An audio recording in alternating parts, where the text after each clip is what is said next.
अहमदाबाद से लंदन जा रही एयर इंडिया की फ्लाइट A1 171 सोमवार को एक भीषण हादसे का शिकार हो गई। टेक ऑफ के महज 32 सेकंड बाद ही बोइंग 787 ड्रीमलाइनर विमान सरदार वल्लभ भाई पटेल अंतर्राष्ट्रीय हवाई अड्डे से लगभग 3 किलोमीटर दूर मेघानी नगर स्थित एक मेडिकल कॉलेज हॉस्टल पर क्रैश कर गया। इस भयावह दुर्घटना में अब तक 260 से ज्यादा लोगों की मौत की पुष्टि हो चुकी है। हादसे की भयावहता इतनी थी कि आसपास के इलाकों में अफरा तफरी मच गई और राहत बचाव कार्यों में घंटों लग गए। इस दर्दनाक हादसे में राजस्थान के बांसवाड़ा निवासी डॉक्टर प्रतीक जोशी, उनकी पत्नी डॉक्टर कोमी व्यास और उनके 3 मासूम बच्चों की भी मौत हो गई। डॉक्टर प्रतीक लंदन के रॉयल डर्बी हॉस्पिटल में रेडियोलॉजिस्ट के तौर पर काम कर रहे थे और पिछले 4 वर्षों से वहीं बसे हुए थे। उनकी पत्नी डॉक्टर कोमी व्यास उदयपुर के पैसिफिक मेडिकल कॉलेज में पैथोलॉजिस्ट थी और 2 दिन पहले ही उन्होंने अपनी नौकरी छोड़ दी थी ताकि वो अपने पति और बच्चों के साथ लंदन में जाकर नई जिंदगी शुरू कर सके। 8 वर्षीय बेटी मिराया और जुड़वा बेटों के साथ ये परिवार लंदन में सेटल होने जा रहा था, लेकिन ये सपना चंद सेकंड में टूट गया। डॉक्टर प्रतीक के पिता डॉक्टर JP जोशी ने गमगीन होकर बताया कि बेटा बेहद उत्साहित था। बच्चों के लिए उन्होंने खुद स्कूल बैग खरीदे थे जिन्हें वो खुशी खुशी गले लगाकर सोते थे। उनका सपना था कि बच्चे लंदन में पढ़े और एक बेहतर जीवन जिए। उन्होंने ये भी बताया कि वो खुद भी क्लिनिक बंद करने का सोच रहे थे ताकि बेटे के पास लंदन जाकर रह सके। दूसरी ओर डॉक्टर कोमी के पिता डॉक्टर अनिल व्यास ने बताया कि उन्होंने DNA सैंपल दिए हैं और अब शवों की पहचान और परिवार को सौंपने का इंतजार कर रहे हैं। उन्होंने सरकार से मांग की है कि हादसे की गहन जांच हो और एयर इंडिया की लापरवाही यदि सामने आए तो उस पर सख्त कार्रवाई की जाए। उन्होंने रनवे की स्थिति की जांच की भी अपील की है। बस वो 4 साल से मैं जॉब में था, आता जाता रहता था बच्चों को मिलने, वाइफ को मिलने।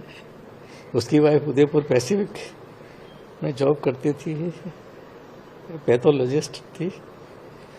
फिर उसके जब 4 साल पूरे हो गए उसको एक्सटेंशन और मिल गया तो उसने कहा मेरे बच्चों को मैं ले जाता हूँ, इसलिए वो आया। वो हमेशा कभी डायरेक्ट फ्लाइट में आता ही नहीं था। वो उसने कहा कि डायरेक्ट फ्लाइट है, बच्चे को तकलीफ नहीं पड़ेगी। मैं डायरेक्ट फ्लाइट मैंने कहा ले आजा बेटा, अच्छा रहेगा बहुत ही। एक ही दिन पहले आया था, 9 तारीख को आया था और 12 की फ्लाइट थी कि बच्चों को ले नहीं आया था। वो सामान वामान समेट के उसकी वाइफ ने उदयपुर में डिजाइन किया बेचारी ने कि बच्चे और पापा साथ में रहेंगे, ऐसे करके।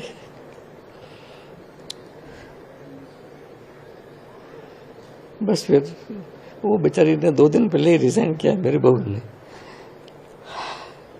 और अकेली ने सारा वहाँ रिजाइन किया, खाली किया, बच्चों के TC लिए और सारी बहुत मेहनत करी उसने। 3 बच्चों को संभालना वहीं पे बच्चे कितने थे? बच्चे कितने साल के थे? मेरे 2 ट्विंस बच्चे थे, दोनों लड़के थे, 4 साल के थे। वो 5 बार हो जाता 15 अगस्त को। 15 अगस्त को पैदा हुए थे मेरे दोनों बच्चे, दोनों आजाद हो गए अब। विमान दुर्घटना जांच ब्यूरो ने हादसे की जांच शुरू कर दी है। अब तक एक ब्लैक बॉक्स बरामद कर लिया गया है जिससे दुर्घटना के वास्तविक कारणों का पता चल सकेगा। इस हादसे को भारत के विमानन इतिहास की सबसे बड़ी त्रासदियों में से एक माना जा रहा है। प्रधानमंत्री नरेंद्र मोदी ने हादसे के तुरंत बाद स्थिति का जायजा लिया और पीड़ित परिवारों से हर संभव सहायता का भरोसा दिलाया। ये दुर्घटना सिर्फ एक तकनीकी चूक नहीं बल्कि सैकड़ों सपनों की टूटने की कहानी बन गई है, जिसने न सिर्फ राजस्थान बल्कि पूरे देश को गहरे शोक में डाल दिया है। हमारी आज की रिपोर्ट में बस इतना ही।